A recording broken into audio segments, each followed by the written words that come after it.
Hello viewers, I am Ekta. The topic of today's discussion is DBMS, that is Database Management System Software. We have already been introduced to this term in this series. We have also learned that DBMS acts as a layer between the user and the database.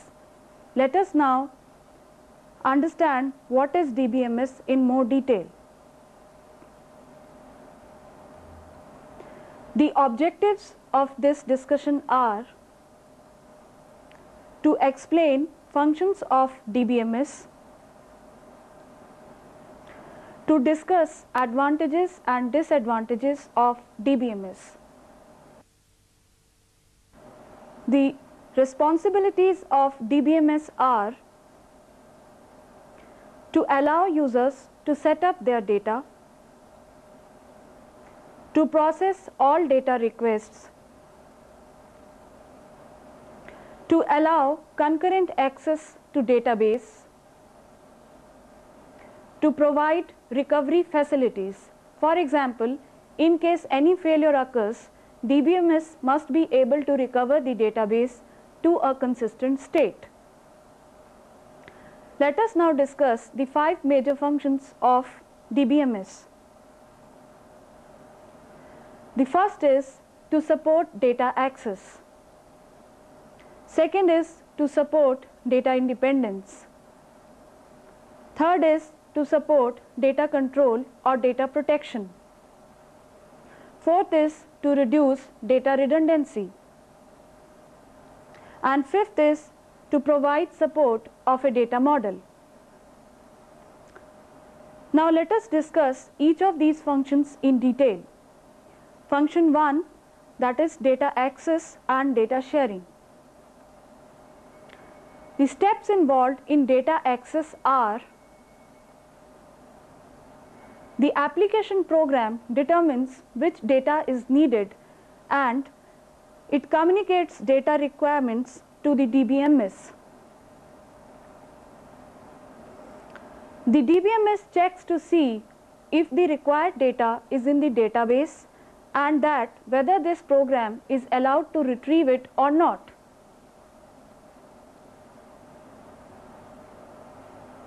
The DBMS tells operating system to find and retrieve data at a specific location of the disk and how to access the files. The retrieved data is passed back to the DBMS where it is converted into the form required by the application program. Thus, we can summarize the major steps of data access as: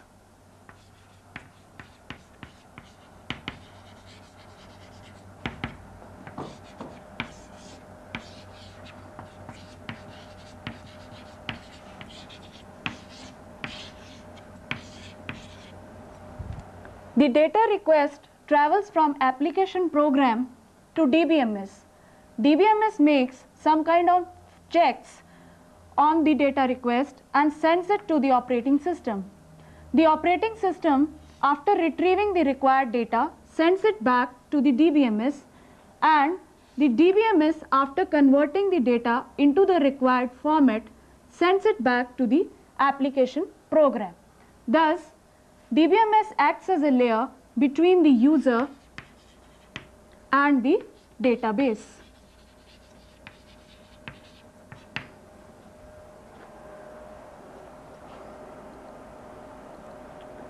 For data access, DBMS supports at least 2 types of languages, that is data description language, abbreviated as DDL, and data manipulation language, abbreviated as DML. DDL is used for defining database objects, whereas DML is used to manipulate or process these objects. Data sharing. The DBMS in a multi-user environment must provide shared access to the data. This implies that DBMS must be able to support shared access to the data. It should also support concurrency, which implies that the data can be accessed by many users at the same time. But for this, DBMS must be able to overcome the problems related with concurrency. One such concurrency related problem is explained here. Let there be ₹100 in a customer's balance, and let there be two teller machines A and B.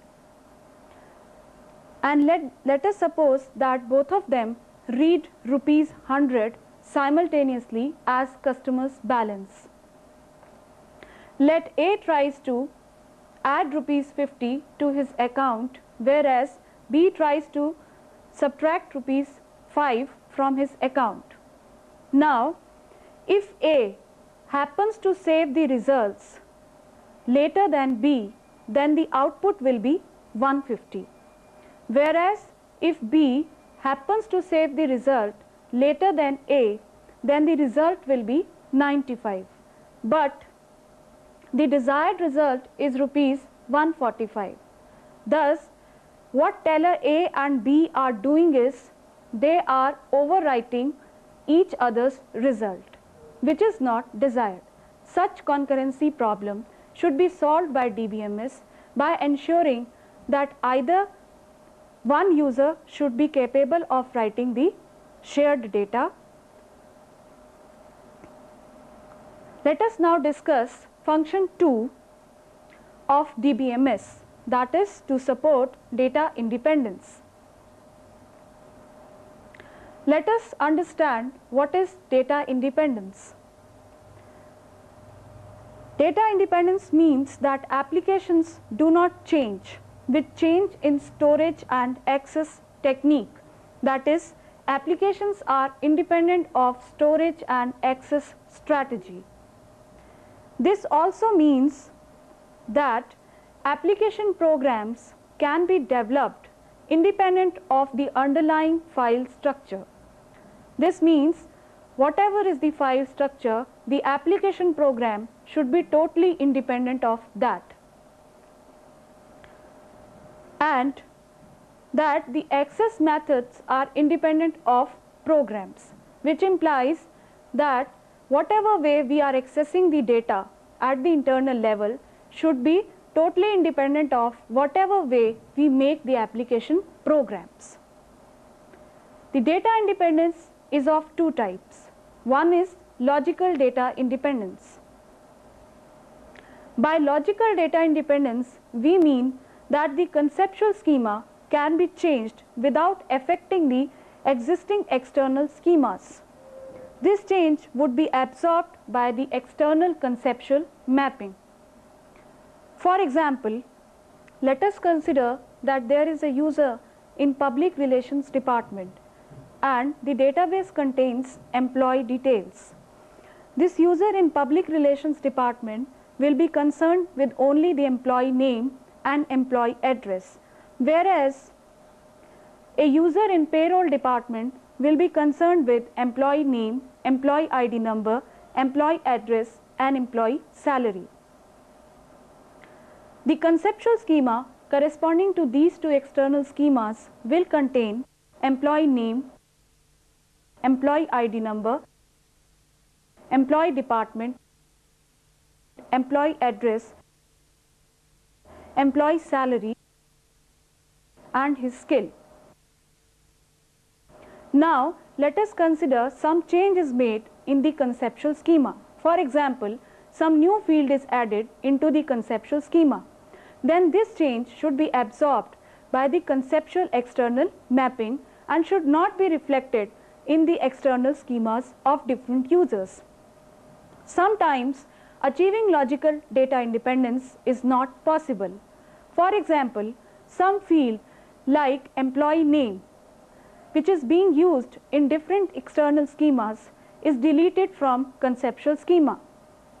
Then, in such case, the change would definitely be reflected back to the respective external schemas, and this change would not be absorbed by the conceptual external mapping and logical data independence would not be achieved. Thus, DBMS should try maximum to achieve logical data independence. The other type of data independence is physical data independence, which implies that physical storage structures or devices used for storing the data could be changed without requiring a change in the conceptual view or any of the external views. For example, let us consider that the employee address at internal level is stored in binary form, whereas at external level this address is seen as a string. Now consider, due to some performance reasons, DBA decides to change its storage structure to decimal. The idea is that even if it is now stored as a decimal, the employee address should still be seen as a string at the external level. This change should be absorbed by the conceptual internal mapping. Let us now discuss what differences in internal level representation should be absorbed by the conceptual internal mapping to achieve physical data independence. The differences can be in representation of numeric data. They can be in representation of character data. They can be in representation of units for numeric data. They can be in the structure of stored records, and the differences can be in the structure of stored files also. All such type of differences should be absorbed by the internal conceptual mapping so as to achieve physical data independence. The third function of DBMS is to support data control and protection. For data control and protection, the DBMS must prevent unauthorized persons from connecting to the database. The DBMS must also provide data privacy. Other than this, the authorized persons should have access only to the data for which they have privileges. The DBMS protects the database by ensuring that all operations to a database system either execute successfully or not at all. Such operations are known as atomic transactions. The atomic transactions always ensure that the database is left in a consistent state after performing a set of operations. The function 4 of DBMS is to reduce data redundancy. Since a data item would be stored only once and will be accessed by many application programs via the DBMS, therefore it is always ensured that there will be a reduction of data redundancy in a DBMS oriented system. The DBMS do not eliminate all data redundancies.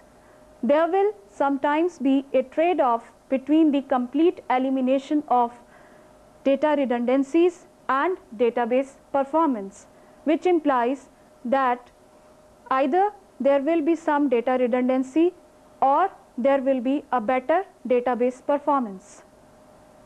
Function 5 of DBMS is to support a data model.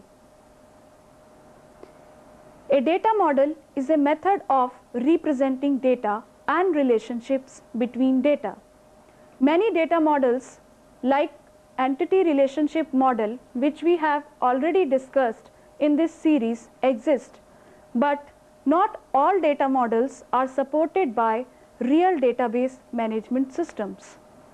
But it is sure that a DBMS will always support one or other kind of data model. Let us now move on to the second objective of this discussion, that is to learn the advantages of DBMS. The advantages of DBMS are reduction of redundancies.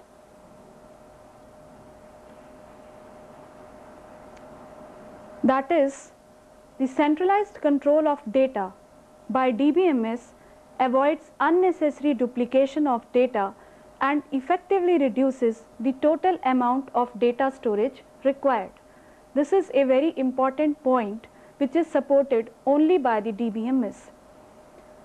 Not only the reduction of data redundancy ensures consistency in the database, it also ensures the proper utilization of data storage. The second advantage is shared data. A DBMS allows the sharing of data under its control by any number of application programs or users. As we have already discussed, concurrency is an important thing which can be achieved by virtue of DBMS. Integrity. Due to centralized control, data contained in the database is both accurate and consistent. Security. DBMS ensures that confidential data is not accessed by unauthorized persons. And the last advantage is data independence. We have already discussed this advantage of DBMS. We know that DBMS can provide both logical and physical data independence, which means a change made at the lower level of DBMS architecture will be absorbed by the various mapping mechanisms and will ensure that changes do not have to be made at the higher level of the architecture. The disadvantages of DBMS are: cost is a disadvantage of DBMS. Thus, we can say that DBMS is a costly affair. In addition to the cost of purchasing or developing the software, the hardware has to be upgraded for DBMS and application program compatibility. This is probably the only known disadvantage of DBMS. Thus, we have discussed the different steps involved in data access, the 5 major functions of DBMS, that is, to support data access, to support data independence, to support data control and data protection, to reduce data redundancy, and to provide support of a data model. We have also learned the various advantages and disadvantages of DBMS. That's all for today.